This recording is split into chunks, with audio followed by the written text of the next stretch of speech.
مکتوب نگاری ایک اہم صنف نثر ہے، بلکہ ایک ایسا فن ہے جس سے ہر پڑھنے لکھنے کا واقف ہونا ضروری ہے۔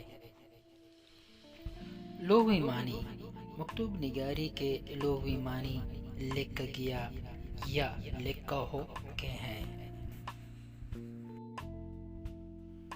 مکتوب نگاری کی آغاز و ارتقاء: اردو ادب میں مکتوب نگاری کے فن اور ارتقاء کے مطالعے سے یہ بات واضح ہو جاتی ہے کہ اردو زبان میں مکتوب نگاری کا آغاز آج سے تقریباً 200 برس پہلے 9ویں صدی کے وسط میں ہوا۔